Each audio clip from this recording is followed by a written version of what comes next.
Hey, what's going on? What's going on? Welcome to another episode of Politics and Wellness. I am your host, Captivating Christian. And of course, you guys are my co-hosts this and every evening. So of course, if you feel like adding your 2 cents, drop it in on the link. You are more than welcome.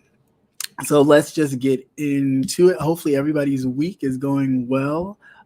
Even though considering we cannot spend our Thanksgivings how we are accustomed to. Hopefully everybody is dealing with that and is able to still celebrate in some way. All right, so what is going on that we already don't know?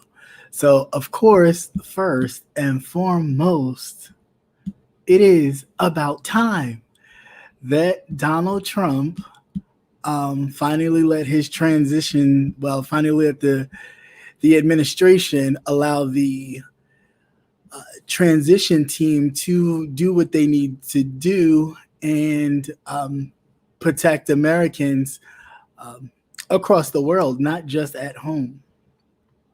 So definitely shout out to that because it's about time that has happened. But,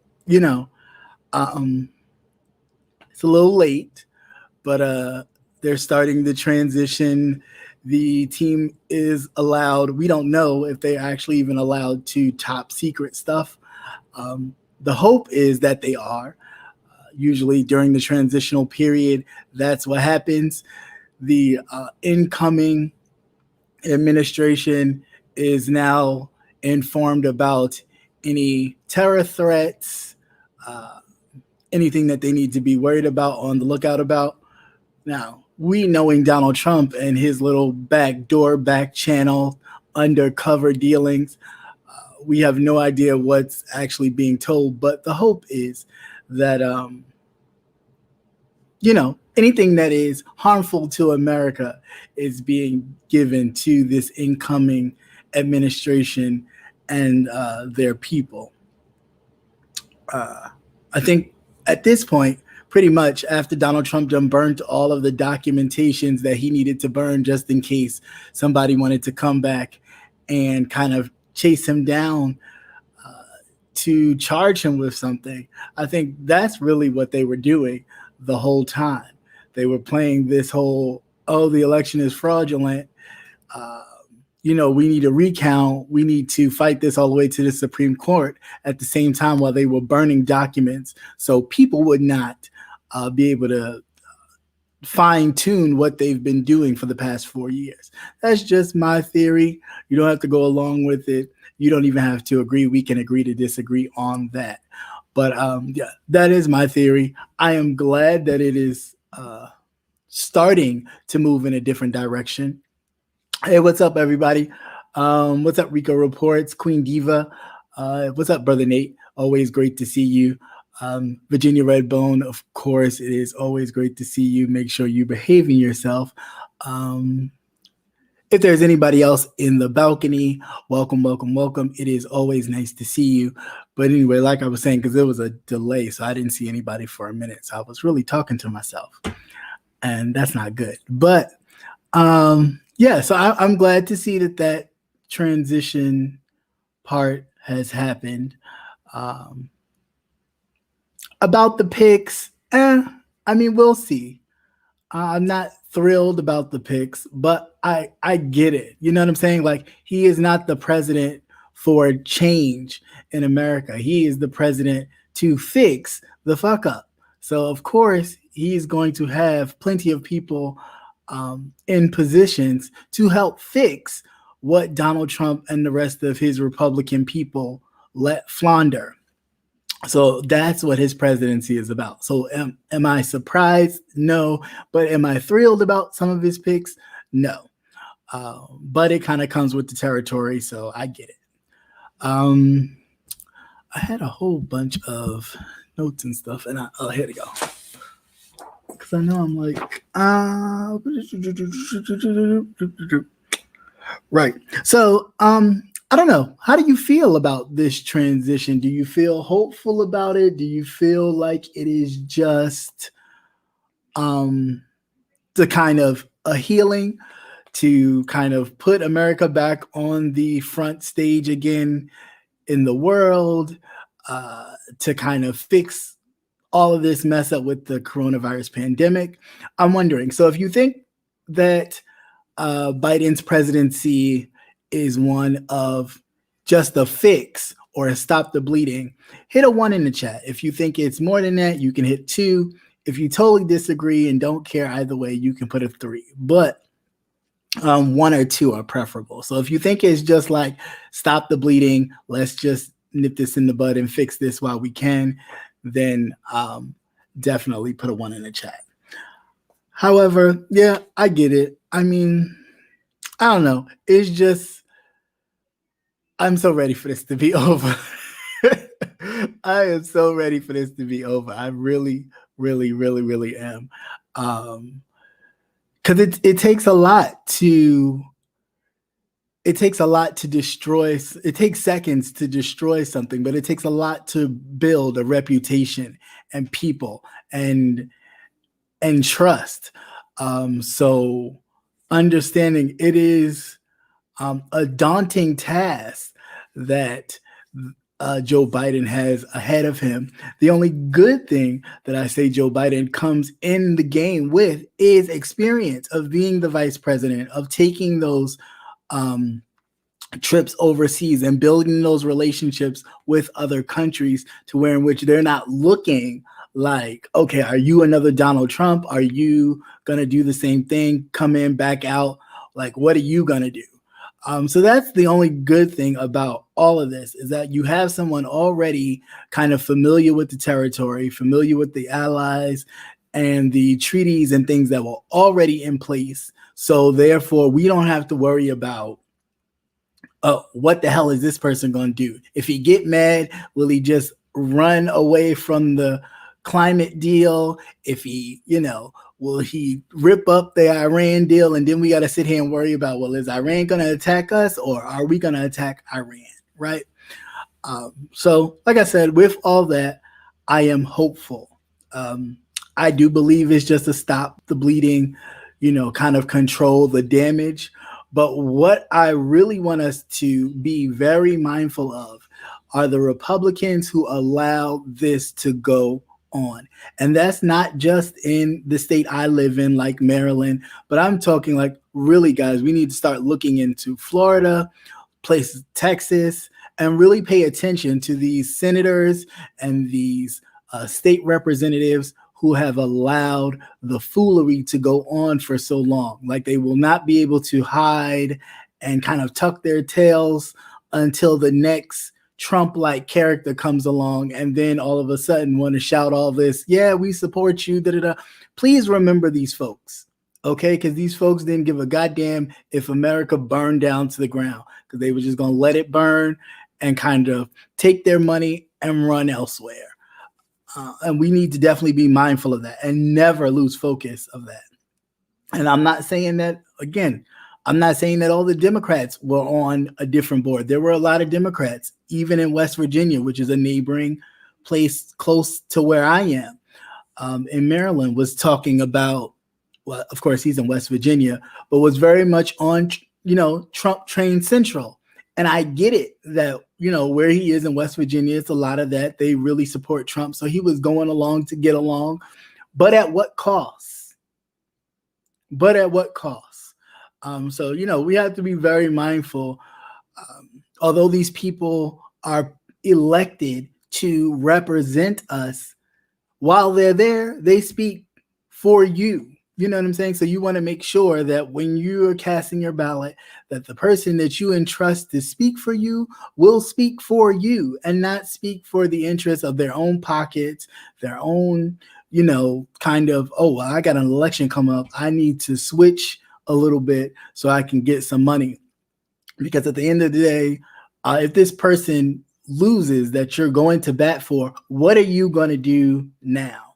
Almost like the representative in Atlanta for one of the districts. He jumped on the Trump train and, oh yeah, Trump's done more for black folks than blah, blah, blah, blah, blah. And it's like, really? But you're in a black district. you and you could really look at your district and say, I think it was even DeKalb County. You can really look at your district and say, Trump has done a lot for your district. Get the hell out of here, man. Like, stop playing games. You know what it is. You were trying to get that money, and you know that if you shower him with praise, not only will he probably try to throw you money or airtime, the Republican Party, because you are a black man, will try to throw you some money and boost your campaign up. Because again, if you can promote, hey, there are black people in the Republican Party, and we stand for this, and try and push that black vote towards him, they will praise you for it, give you money, and all those kind of things. So the Candace Owens, the Paris Denards, they know exactly what they're doing. They know uh, what their neighborhoods that they came from look like. And they also know the game that they're playing when they pander to the Republican Party in order to make sure they have gain access to, capital. Because at the end of the day, that's what the game is about. They could care less about what your community looks like. It's not about that. They have a job to do, and they get paid handsomely to do their job. If that means throwing black men under the bus, or any black man happens to be killed by the arms of the police, so be it.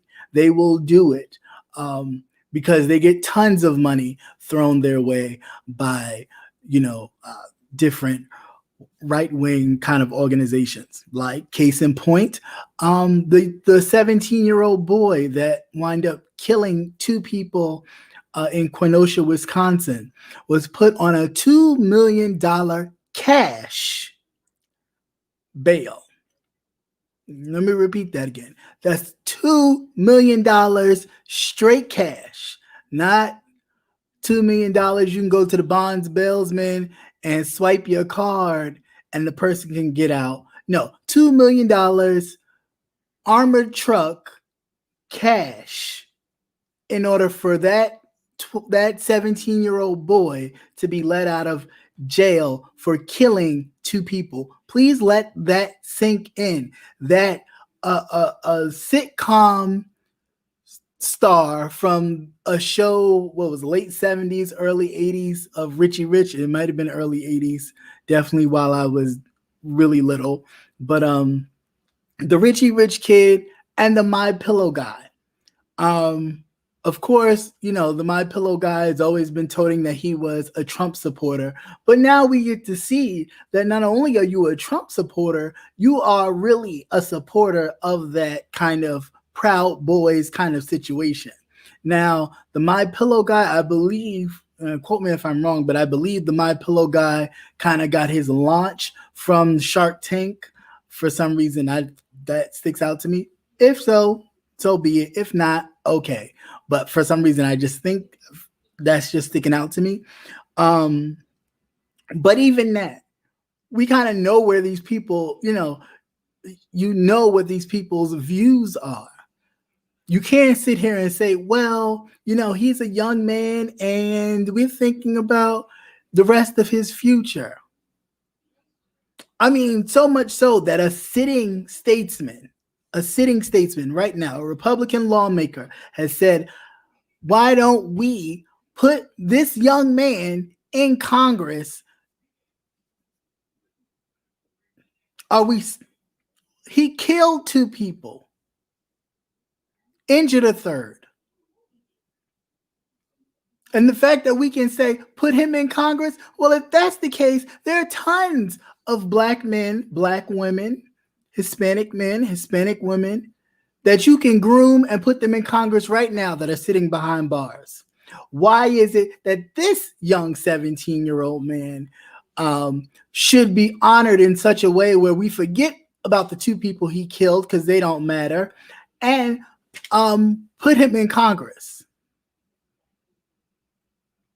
It ain't because he got good grades. Because I'm sure there are plenty of people in the prisons with good grades, college degrees, probably even some professional doctorate and master degrees, but they still in prison. So I'm trying to figure out what are we talking about? It's clear. It's clear. There's an agenda here that nobody really wants to talk about, but it is happening. It is happening. Like, which leads me into my is it me kind of thing. So, is it me? There's a few things I've noticed, and I'm a kind of dance back and forth between the two. So please bear with me because it's a lot. But I've noticed a few things. One, a lot of Black Lives Matter leaders in their respective communities, whether they've been speaking out against police brutality, recently about Breonna Taylor, and other injustices, have gone missing, ended up dead, or something along those lines. It's not a coincidence. Like, it's crazy. Remember, Michael Brown is what birthed the Black Lives Matter movement back in 2014, right? And since then, just since that short time, like 6 years or 5 years after that, there were about what, like 6 people who was connected to the Black Lives Matter birthing march in Ferguson died. Oh, there was stuff as drug overdose. One was burnt in a car. I mean, all the stuff that really, if you were really thinking about it, was kind of like, this is setup stuff that you see in movies. Straight, you know, drug overdosing movies, somebody in a flaming car. What are we doing? I mean, but when we focus on other things, we lose sight of a lot of that. And what brought all this up to my attention, and I start going, wait a minute, this something is really going on. You had the young Democrat leader in Washington, D.C., ended up by the Potomac River dead. This young man recently in the Breonna Taylor case, one of the actual suspects who wasn't mentioned on the search warrant, and I'm gonna get into that too, because there was a few things that I've mentioned early on when we talked about this, even on my broadcast, and I just kept drilling that there had to be something, that they were coming in there looking for something. Them police officers were coming there for something, and they did not care that Breonna Taylor was unarmed. They were coming armed because they were coming to steal money. But put a pin in that, please. So all these young people are ending up dying. The Black Lives, well, I'm not sure if he was a member of Black Lives Matter, but this young 21-year-old kid who was involved in a lot of the protests for Breonna Taylor getting justice got shot recently, I think the other day. He is now dead. And, they tell him, oh, they're looking for suspects. If anybody knows anything, please call the crime hotline. But you think about it, and Breonna Taylor's case, even though a lot of these people that have been killed were completely innocent, Breonna Taylor's case is flawlessly flawless. Like, there is nothing there. They trying to connect her and this ex-boyfriend so bad to make it stick, to justify them killing her, that they end up that they cannot. So much so that, and I'm getting back to what I put a pin in earlier, one of the young men that was not on the warrant for the search, but involved with Breonna Taylor's ex-boyfriend, was murdered. Okay, they say he was murdered in a gun. How do they say he was murdered? They think it was. They say it was probably drug related, but come on, like, I don't believe that, because I'm sure if he was this close, he's supposed to have been like the number 2 guy next to Breonna Taylor's ex-boyfriend. So he had to know information or was privy to information that Breonna Taylor's ex-boyfriend knew and was able to tell it. Because at that time, particular times, the police, especially after the situation, the police would arrest the ex-boyfriend. The police was arresting him because they were trying to make this connection so they could justify Breonna Taylor being killed. So we get to a point where Breonna Taylor's ex-boyfriend saying, hey, no, Breonna Taylor had nothing to do with whatever I had going on, and she knew nothing about it. But what connected Breonna Taylor to their whole drug situation was that the ex-boyfriend was using her address the entire time.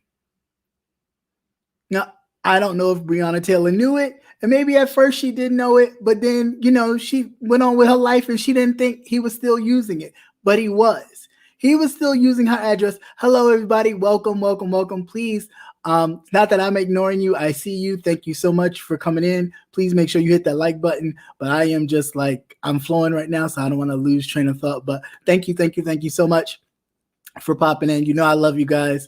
Hands down, you guys are the greatest. But I just need to get this out. So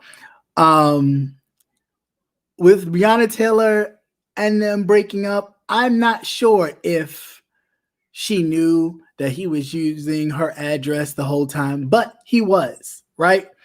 And there's an alleged recorded video or recorded audio, that he had called Breonna and, basically said, hey, do you have that money for me that you've been holding, that $8,000 and other work? Right? So they immediately assumed, allegedly from that phone call, that her house was the stash house, because from their surveillance, he was constantly going to her apartment and all this other kind of stuff, which again, I don't buy it. I really do not buy it. I do buy that from his information, her address was used, and their thought process, was his drugs and his money is stashed there, because they figured, or they know, that he is somewhat of a big time drug dealer, because they've been watching this guy forever. Okay, they've been watching him forever. Yeah, it was a wiretap, not on her phone. I'm not sure if it was her phone, but he called from the jail. So that's how they were able to, and that's still alleged, because we don't, that's what they say, but we know how they could be. So if in fact he was some kind of, because it's, she was running, or she was involved in a trap house, a trap house situation. First of all, what the hell do you know about a trap house? Like, please, like, y'all listen to rap music and think, oh yeah, okay, now we gonna, okay, so the language is now not drug house, it's a trap house. Like, cut it out. Just cut it out. Welcome everybody. Welcome. Cut it out, because it's really ridiculous. It's almost like you're searching for straws to try and make stuff make sense so it can like fit together, because none of it really makes sense. You went after the guy because you knew, after following him so long, that he was involved in some heavy drug activity. You got these white guys together under the cloak of, oh yeah, she's involved too, we're going to get her, whatever you said to the judge so he can sign off on this no-knock warrant. But your purpose was to go in there and rob him blind. That was your purpose. Your purpose was to rob him blind. Take whatever money she had stashed in there for him, because y'all normally do that. We've seen the shows. I mean, it played out like we were watching The Wire. It played out like we were watching what's that movie that Denzel won the Oscar for, which I think was trash, but of course, because he played something that white people are familiar with, Training Day, he would win an Oscar. Whenever we play something that they are comfortable with, we always win Oscars with that. But for groundbreaking stuff or embodying a person like Malcolm X, oh no, you don't win nothing for that, but you win for playing a crooked cop who's stealing money from your own people until you get caught up, and then it ends your life. And all of a sudden, oh, that was a great job. Get the hell out of here. But anyway, I digress. So, yeah, so they went in there purposely to rob him. Okay. And she was going, and if she put up any kind of thing, she was going to be a casualty of that robbery. And they would have just said, we went in there, she had guns, and, everything went haywire, and that's how she lost her life. They were ready. They were ready to go in there and rob her blind and take her life if they had to. They were night goggles and all. There was no, oh, we're just going to go in here and talk to her, find out what she knows, and search the place. Not at all. Not at all. They were ready for a burglary. Okay? They were almost as if they was going into the Smithsonian trying to get into some valuable jewelry that happened to be there visiting. That's how they were Mission Impossible dressed, ready to go. But they did not know that she now had a new boyfriend. That they didn't know. They just still thought, they were still together, involved, had a relationship, bow, bam. No, but here you have Kenneth Walker, and the gentleman who was connected to her ex-boyfriend was Adrian Walker, but no relation. He had a gun. And so when they asked who is it, after they quote unquote claim that they banged on the door, but they did not. What banging they heard when the police officers say, oh, we banged on the door, we announced ourselves. No, the banging was a ram that they were ramming into the door to bust it open. That's the banging that they heard. That is the knock that the police officers claimed that they did, but they did not. They rammed that door. And upon the first ram, of course, it was a big boom. And so I'm sure they jumped up like, what the hell? And they figured somebody's trying to break in here. So, of course, he grabbed the gun to protect her and fired a shot. And then they, and as we know it, Breonna Taylor laid there living until she died. They did not tell the boyfriend about her status or anything about her until later on. He had to find out, like everybody else, that she had passed on. And then we have this big mess of a case that the district attorney fiddles around and tries to cover up as best as he can until he gets a phone call from his grandfather-in-law to say, hey, you got to clean this up and stop it before the election.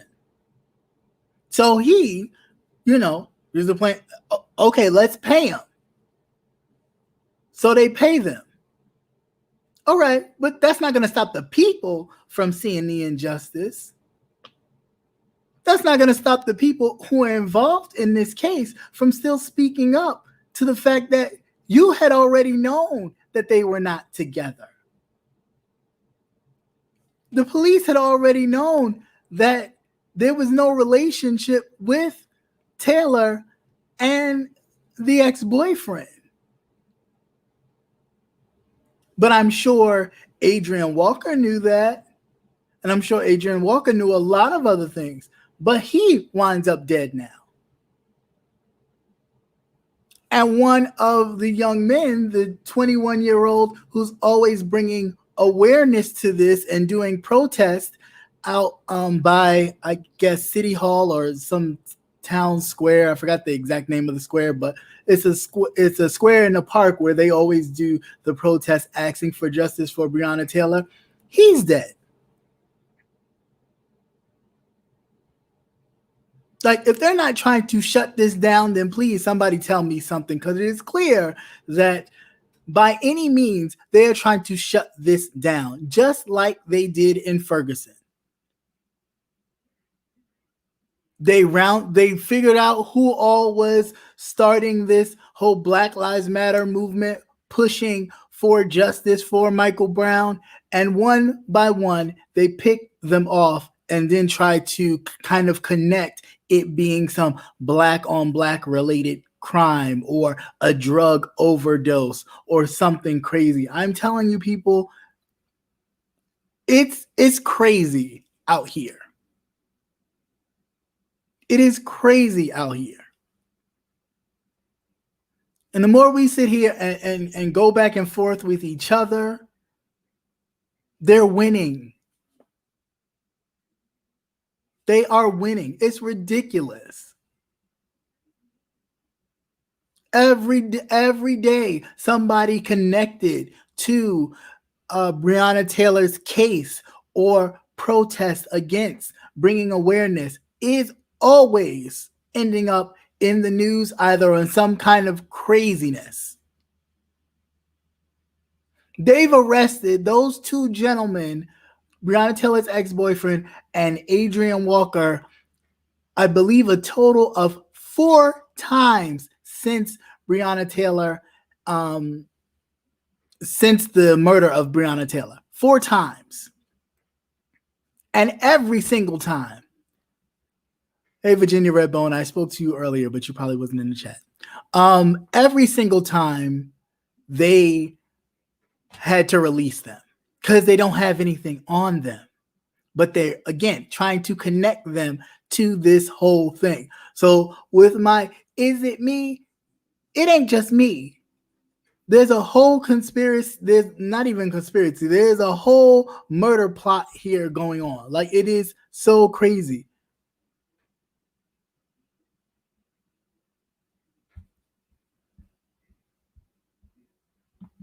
You said what? Right, exactly. Like, it is happening. They are making sure that they shut down any witnesses that can shed light to the wrongdoing of actually what's going on. Like, it's so crazy. It don't even make sense. And then you look at this president who sits there and tells, I've done great things for African Americans since I'm the greatest since Lincoln. In 11 months, he done killed 13 people on death row. 11 months, 13 people. More than any other president in modern history. And I'm not saying that presidents did not kill people on death row, because they did, but not 13 folks in 11 months. One of which was convicted to death row by an all-white jury. And the case itself was suspect. But he refused to see it and gave the Justice Department the green light to execute that young man. What was his name? Last name Smalls. I can't think of his first name right now, but yeah.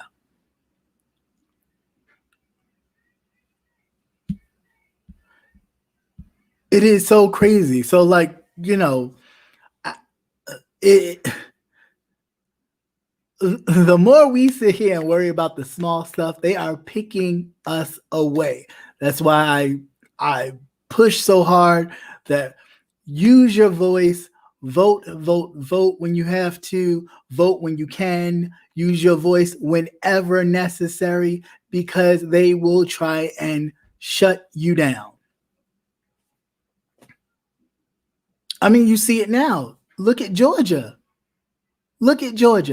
They are purging votes out of Georgia. They have taken a clear whole chapter out of Governor Kemp's book and exactly what he did to Stacey Abrams, where he took all those registered voters and purged them right before election. So when they went to go vote, thinking that they could just go vote with no problem, that you weren't even registered to vote. So to all of you who live in the state of Georgia, even if you did vote just a couple weeks ago in the presidential election in 2020, check your registration before you go vote for the runoff. In you have to register by December 7th, and I believe the vote is January 5th, I believe. But check your registration, please, because they are purging tons of voters because they know exactly what it is. Georgia didn't just turn blue because people was like sick of Trump. No, Georgia turned blue because people like Stacey Abrams and others hit the ground running, making sure people were registered to vote and that they actually went out and voted, whether they sent it in by mail or whatever. Churches, all of that. They know it. They know it, and they're scared about it. Because if they lose this, if they lose these 2 Senate seats, they have no power. None. There's nothing Mitch McConnell can do but wait it out. That's it. That's it. And truth be told, and I don't wish it on nobody, so God forbid, but truth be told, if Biden happens to kind of croak the bucket in the middle of office, they can cancel the presidency for at least another 4 years after that. Because they shouldn't be so full of sympathy. They'd be like, okay, well, we'll let her just go on. So all I'm saying is, people, please wake up. I'm letting you know off break, there is a plan out here to kill and destroy.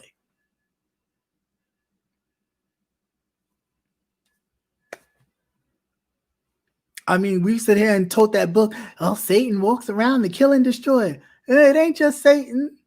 He don't need to be walking around here to kill and destroy when he got people doing it. We sitting out here looking for a sign and looking for things in the clouds. Yo, it's right here in front of our faces. Right here. We don't need to look no further than right in front of our own eyes. Our Black people are being killed left and right. The first thing that they shoot up and say, oh, well, he had a gun. Oh, well, he had a weapon. Oh, this, that, excuse after excuse after excuse after excuse. But when they don't have an excuse, they will try anything to make one up. Anything. So please, please, please, I implore you all, if you know people in Georgia, get in contact with them people and make sure that they're still registered to vote. And I don't care if they tell you, yeah, I voted. Tell them to check. Even if you got to go through it with them, just website, click, double check it. Because when I tell you they weren't even expecting the turnout that they got, Georgia was not expecting the turnout that they received. So much so that the Attorney General, the Secretary of State, the Secretary of State of Georgia couldn't even though I'm sure he wanted to, couldn't even say things were done illegally, couldn't say, well, I see some kind of things here that don't look right. Maybe we should. He couldn't say it. He had to concede and just, well, Biden won. Michigan, the same thing. And that's why they figured, you know what? Well, let's go after cities like Philadelphia. They didn't go after Pennsylvania. Okay? Note this, please. They didn't go after Pennsylvania. They went after Philadelphia.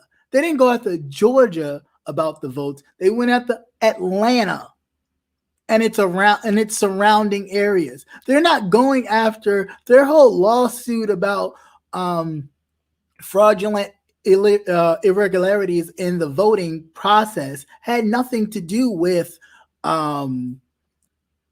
Savannah, Georgia. They weren't worried about, that. They were sitting up here talking about the cities where they know we live. That's their whole main concern.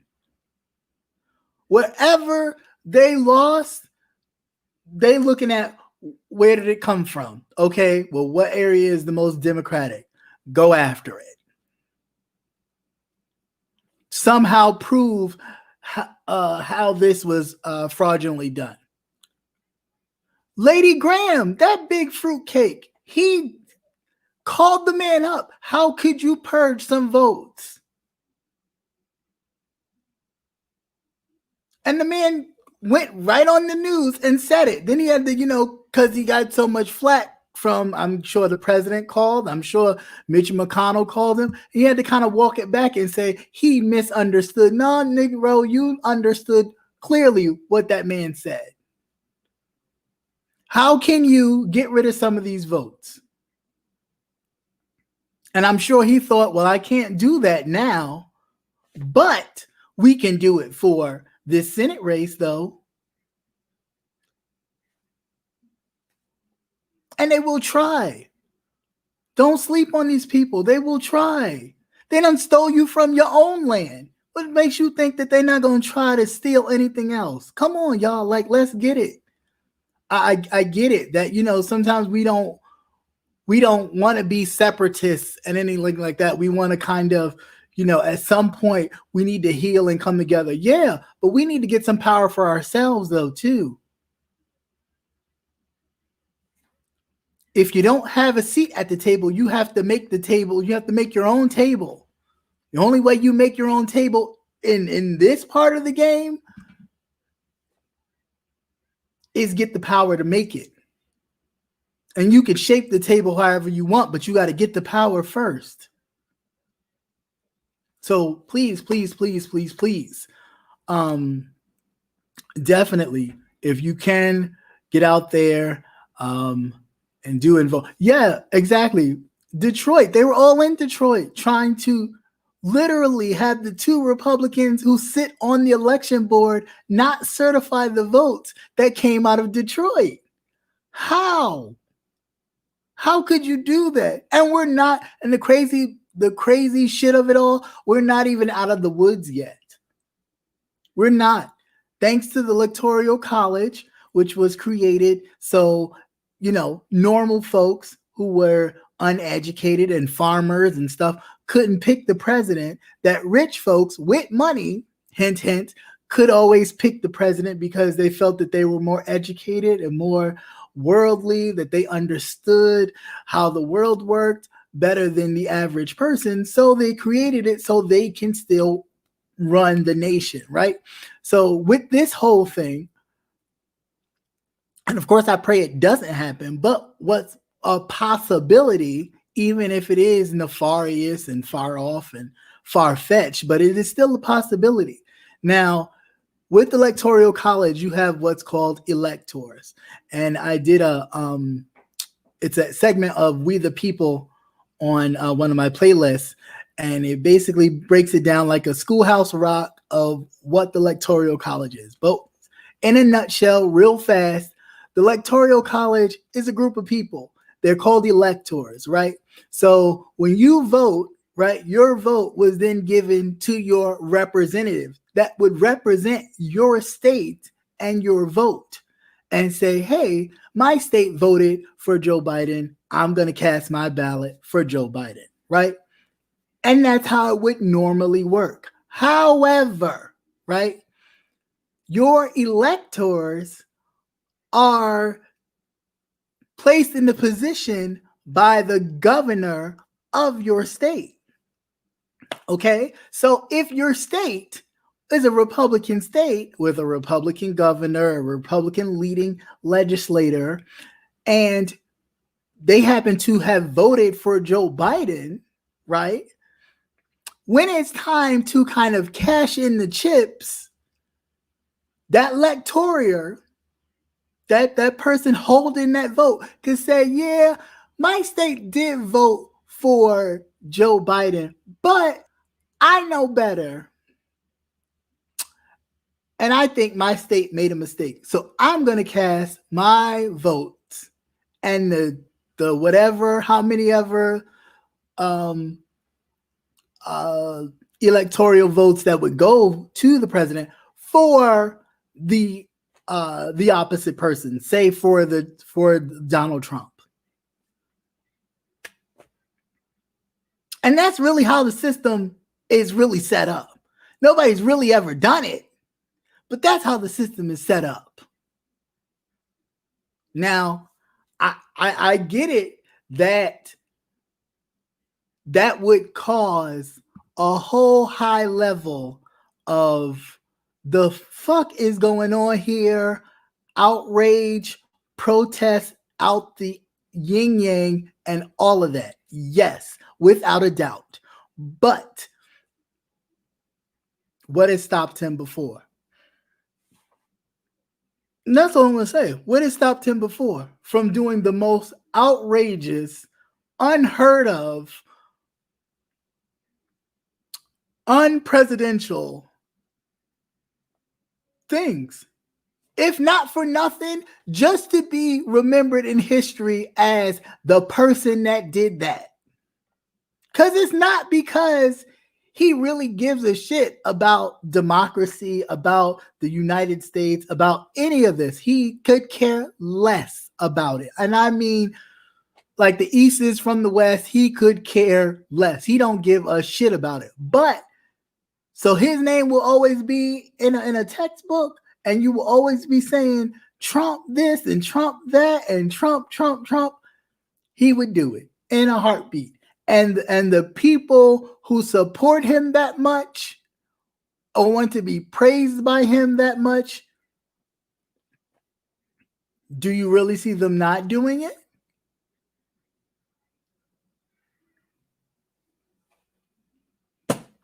I mean, I'm just saying, like, I get it that it is far-fetched, but it's not impossible. Especially when now all of a sudden you've accepted the transition. You still haven't conceded, right? But you allowed the transition team to begin to see documentations about the state of the world, I guess, and where we stand as far as levels of threat and all this other kind of stuff, right? That we know of. So who's to say? I mean, and for those who say, well, you know, people just didn't vote the first time. He cheated the first time. Yeah, let's be very clear. People didn't show up because they didn't really care about either candidate, but he was still cheating while people were like, I don't really care about neither one of them. I don't even think I'm going to show up. I'll sit this one out. But he was still cheating the whole way through. And he thought he was clean and clear until people started to say, hold up, no, wait, no, this ain't, you know, because what happened was they were cheating behind the scenes. But when they actually got into government, there are people that are career people. That means regardless of who the president is, they work. And if they see something that ain't right, they're going to flag it, period. There's no loyalty. It's like, oh, I like this president better. My job's on the line. So I could give a goddamn who the president is. I'm here to do my job. If he does something out that is unethical and I got to pull up a flag, I'm going to pull it. And that's just what people were doing. So when they got caught and stuff started to get exposed, then they, tried to cover their tracks. And of course, the Senate backed them and did not pursue impeachment. Well, it's not like he really did anything. He actually gave Ukraine the money, and why all the people who were involved in the 2016 kind of meeting with the Russians, why are they all in jail? Why all these people have charges against them? The only reason why the president doesn't have any charges is because you cannot put charges on a sitting president. He could have been impeached, but of course he knew the Senate wasn't going to do that. So He was never going to be impeached, even though the shit he did was illegal. I really want you to get that. So had we had a Senate that actually took their position and their duty seriously, he would have been out of here. He would have been out of there. We would have had to deal with Mike Pence until election day, but he would have been out of it. But because we had a loyalist kind of Senate that was, we don't really care about it's unfortunate what he did, but it doesn't rise to the level of impeachment. How the hell does it not? He's supposed to. Now, this is one thing I really want you guys to, so you always know for future presidents, pay attention when Biden is sworn in, if you happen to watch the inauguration, but to the oath of office.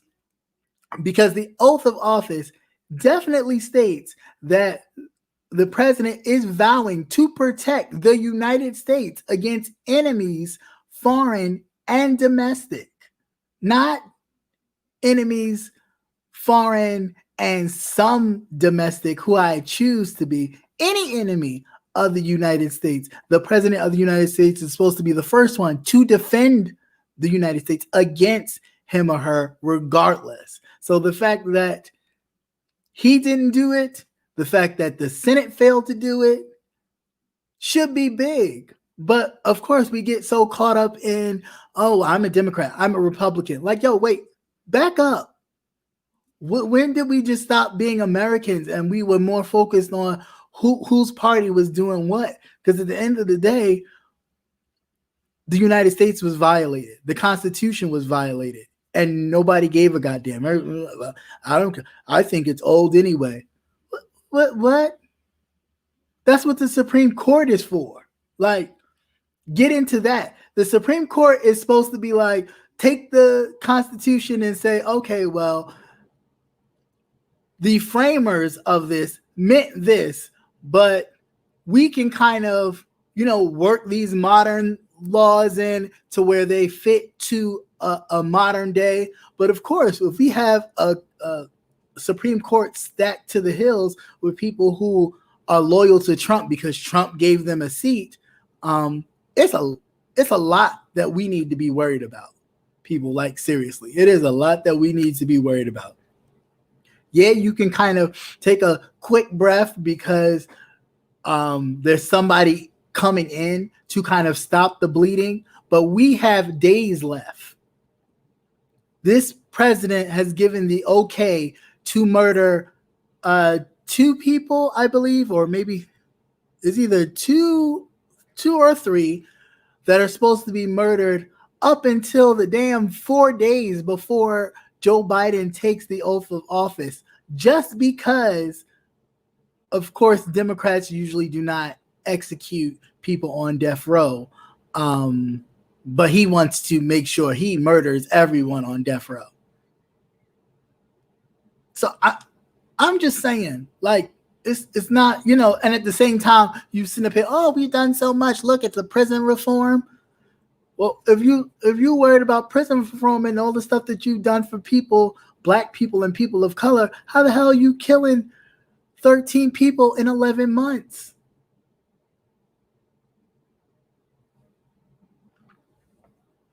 I'm just saying.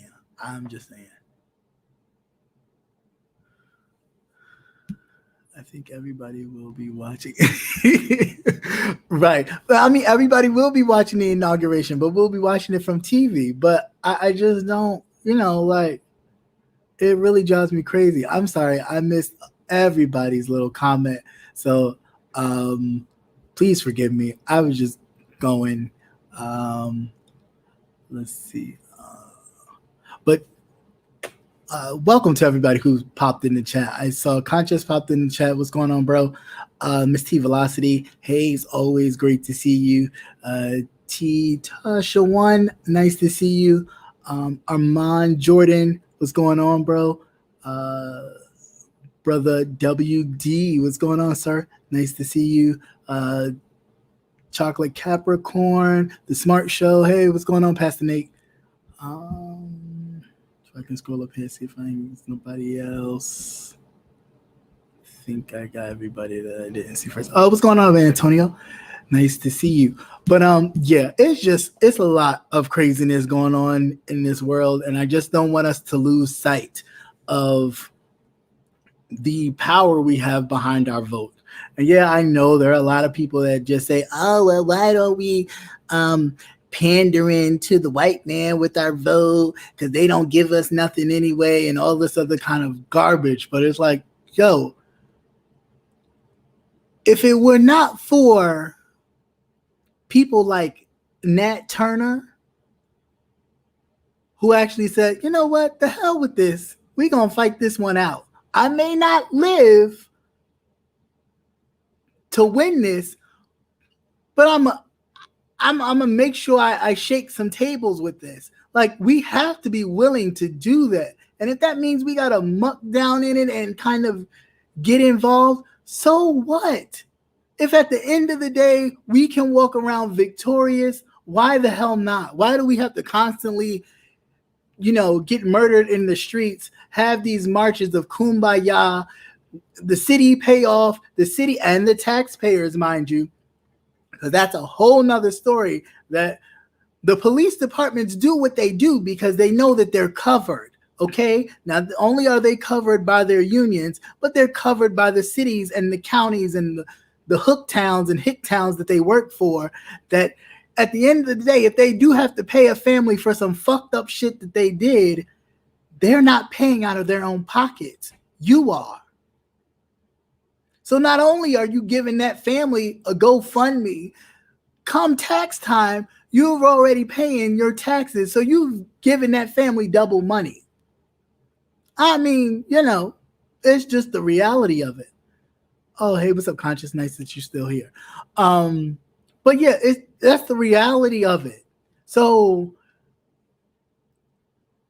we have to get to a point like, yes, our lives matter. Yes, our vote matters. Yes, we want an active role in the legislation that goes on that involves us. But we cannot sit here touting and promoting something and not be involved in it.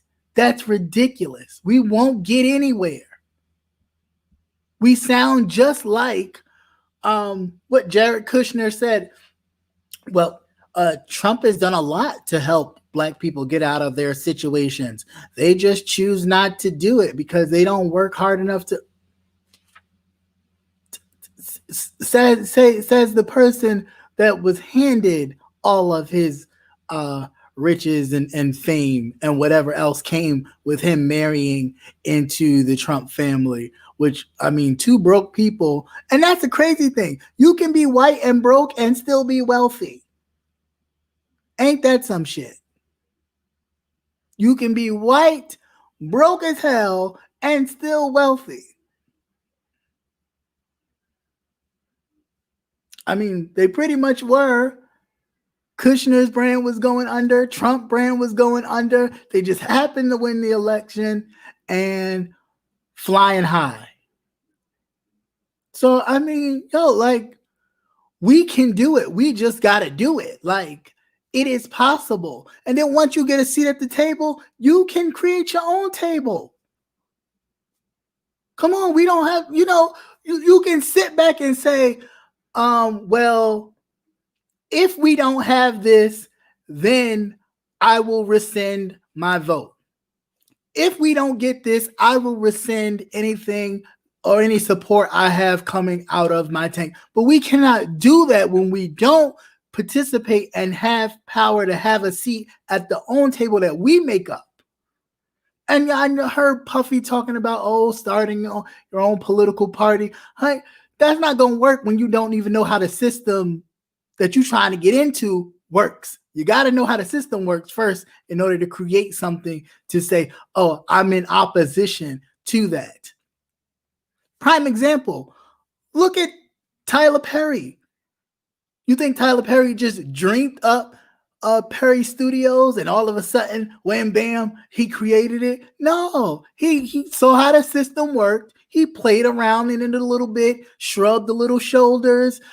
He had y'all coming out to his plays and all of his movies, stacked up his money and said, okay, now that I know how this works and I've played along with you long enough and I've, traded here and traded there and kind of, let you use me a little bit. Now I've built my own table and I'm sitting right here. So now any business that you want to talk about movie making, I'm sitting at my own table, and if it don't fit me or my people, then I will decline.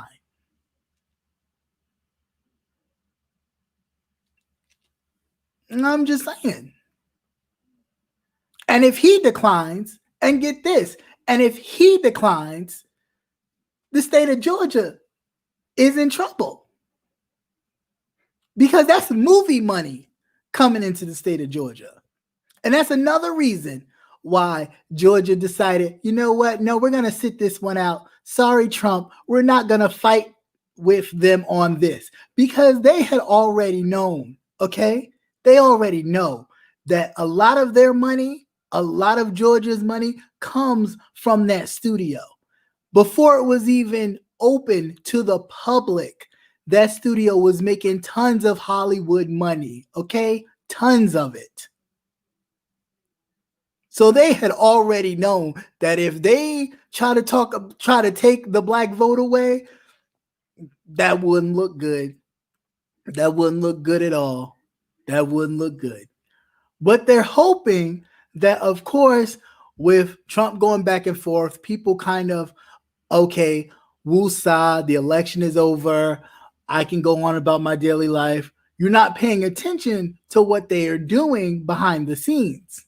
Again, it's that whole vaccine thing with purging voters. So please be mindful that they are purging voters. Please check your registration if you live in the state of Georgia to make sure that you are still registered to vote. But trust and believe they know where their money's coming from. But that's the thing about having the power. It's not about pandering to your oppressor or anything like that. It is mainly about, sorry, it was a glitch. That's what you call it. It's not me. It's not about pandering and kissing up to white folks. It's about getting there, seeing what's going on, get enough knowledge and enough resources. You build your own table and you just sit back and tell them, no, that's not what we want. Not what we want. So until you are able to get what we want, you won't have our vote. He knew it. Joe Biden knew it. That's why he picked Kamala Harris. Or any woman at that matter, a black woman. He knew it. He knew it from the day he won, when the day Clyburn gave him South Carolina. He knew from that moment that he had to pick a woman, a black woman, period. Of course, he interviewed Warren and any other woman that, he needed to, but he already knew if he wanted to win it, he needed a black woman. I ain't gonna say a woman of color because I'm not even gonna go there with that whole thing. After the Eva Longoria, she can have her woman of color. That's fine. That's fine. That's fine. Because it's amazing how they like to pick and choose. But when he was throwing paper tissue or toilet paper or whatever it was, paper towels at them in Puerto Rico like they were beneath him, then everybody was so, oh my God, did you see how they was treating them? But any other time y'all act like y'all, light, bright, damn near white. So y'all, you're uppity anyway. So now that you got the treatment of how a white person would really look at someone of color when that hurricane ran through Puerto Rico, and he act like y'all didn't exist, then it was in a whole uproar. But I'm just saying. But you quickly try to take credit for something that you did not do from the black women and men that did it. No, and thanks to the Latin community for coming out. Where did they come out at? Because if they really came out, you would have won Florida. I'm just saying. Because that's where you were supposed to go, and that's what you were supposed to do, was bring Florida vote to actually turn Florida blue. But you didn't do that. So, yeah. But anyway, Yeah, so that's all I have to say. Um, Other than that, as far as Thanksgiving, which was the last segment, um, and just giving gratitude and thankfulness to you all for all of your support, your kind words of encouragement, and what'd you say? I'm sorry, I was reading something. Um, People only want to participate in the fight when it doesn't cost them anything. Yeah, but I mean that is very very true. But any fight you get ain't gonna cost you something. Your freedom isn't free. Your freedom costs you. Like, you know what I'm saying? Like, your freedom costs you. So you're gonna pay a price for everything you do. Why not pay a price for something that is valuable, even if you don't see it? Even if you may not see it. King said it best himself. I may not get there with you. I'm sure Malcolm said the same thing. That eventually he knew he wasn't going to get there or see the fruition of things that he hoped to see, even when he had a change of, like, what the hell's going on? Martin, too. You know, they, of course, they, if they can't quiet you, they try to, kind of mute your voice to where you this docile kind of kumbaya, let's hold hands and skip through the tulips together. And it's like even Martin was like, hold up, I this is not what I asked for. I didn't want this. You come into our areas and tell us, okay, this is what you should look like. This is how you should dress. This is how you should be in order for you to fit in and we all to be, cool together. And it's like, no, I just want to be me in my own area, look how I like to look, but I just want what you have. I just want to be able to go into a place and be able to sit and eat with my own family, dressed how we are dressed. That's it. And just like you pay and get your service, I want to do the same thing. I don't want to have to go to no colored section. I just want to sit and eat with my family. I just want to go into a store. I just want my children to go to school in their own neighborhoods and have books like your kids have the same books and access to them. That's it. That's all I want. But no, we had to make this whole, we're going to integrate. We're going to take some Black kids, put them in white schools so they really get to see how much greater our schools are. So when they grow up, they'll teach their children, if you really want to be a success and you really want to make it in this world, you got to be white, or you got to do what white folks do, or you have to act this way and be this way in order to be accepted into our society. It's total bullshit. And we actually go around like perpetuating that whole thing. Like, well, you could go to a Black school, but if you went to a white school, a school's a school. A school's what you make it. Because hell, if you come out of that school with hitting the pavement and really busting your behind and doing what you got to do, you'll get that job, whether you come from a Black school or a 2-year school that nobody knew about. It's all about what you do. And yeah, of course, they are used to that. Oh, well, what school did you go to? I went to Yale. So did I. Well, let me just, pass you on so then you can, get these promotions just because you went. I mean, it's skin folk. That's all. That's all. That's what it mainly is. And yeah, they let a few of us through to let us see. See, look, we've made so many advancements in the strive for equality. Look, guys, you guys have a Black president. Okay, what that mean? That ain't mean nothing when you put that white man turkey neck to make sure that I'm gonna make sure he's a one-term president. Well, and when you couldn't do that, you made sure anything he tried to push through, you made sure you blocked it. So I mean, at what point? What are we doing here? We're fooling ourselves if we're thinking, well, they have moved past where, where, where did we move past to? King was Obama. King was actually having meetings with the president in the Oval Office.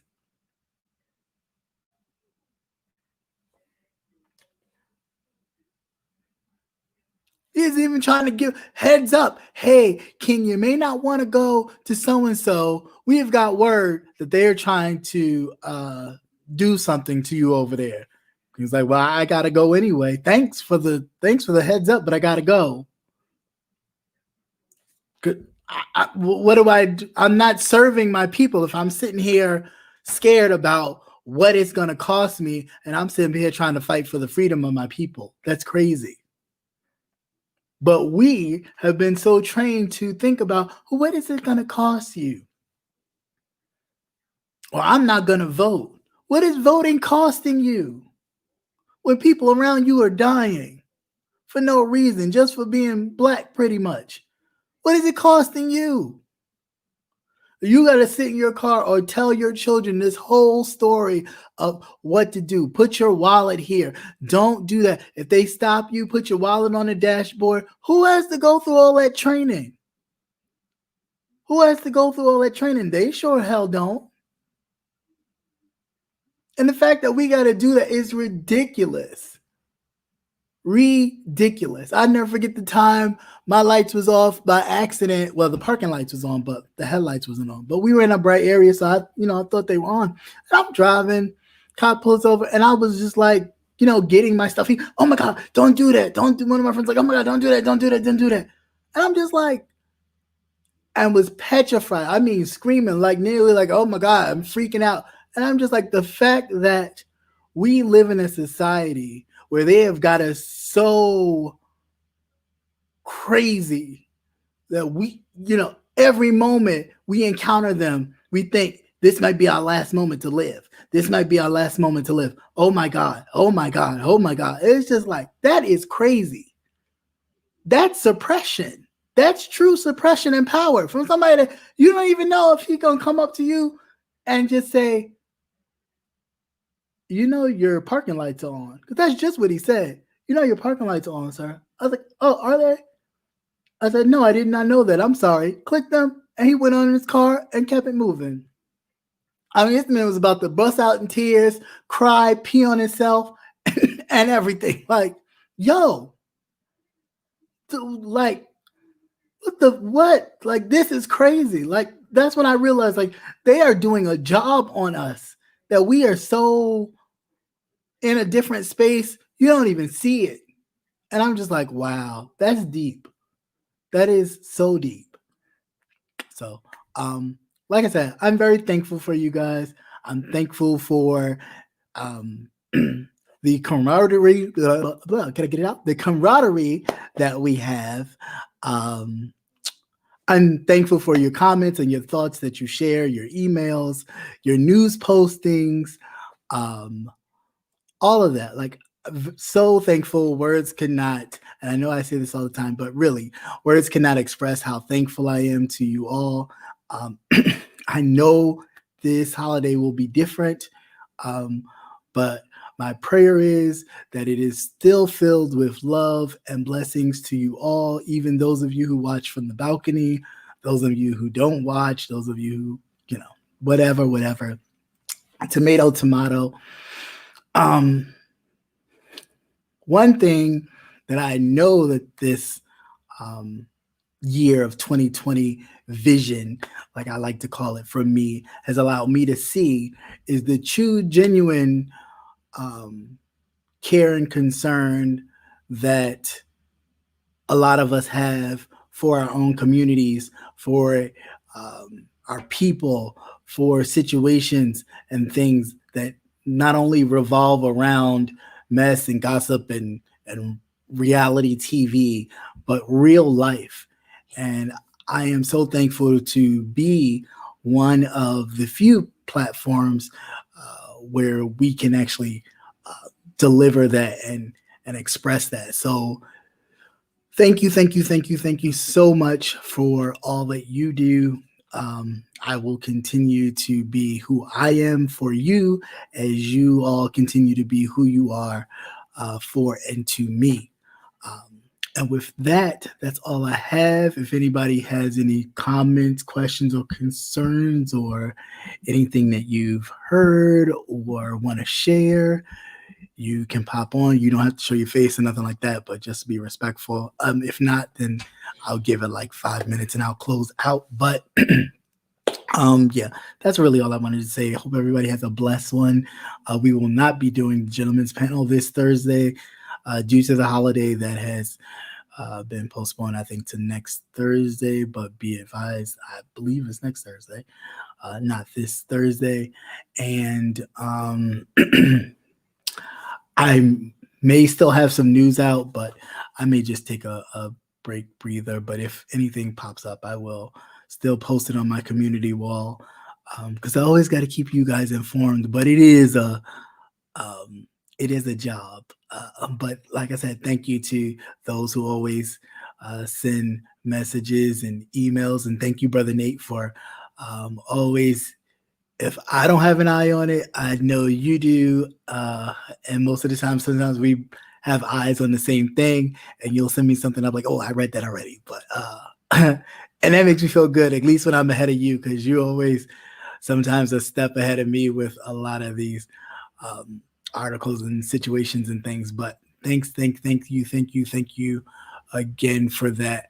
There is one story that I did miss that I thought was very interesting. And before I go, I'll tell you about this real quick. So, speaking of Michael Brown, if you recall, the family of Michael Brown had asked for a private autopsy done of his body, and they happened to hire the HBO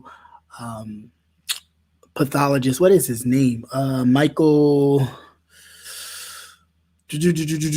is that man's name? Jesus Christ. What is his name? He used to do the autopsy shows on HBO. Baden, I believe his name is Michael Baden. He used to do the autopsy shows on like Life After or the Dead Speak or some mess. I forgot the name of the show, but anyway, he would do a show on HBO digging up the remains of people who, died in some kind of mysterious way, even digging up the remains of Medgar Evers for his son to see, as well as his brother, because his son was a baby when his father was killed. So he had spoken to the brother, who had recently passed, I think maybe like last year. The son came in, saw his father. He was even surprised that his remains still were intact. He actually saw his father for the first time. And Michael Brown's family had hired him to do the autopsy. And there was a person who worked with him during this private autopsy by the name of Sean Purcell, right?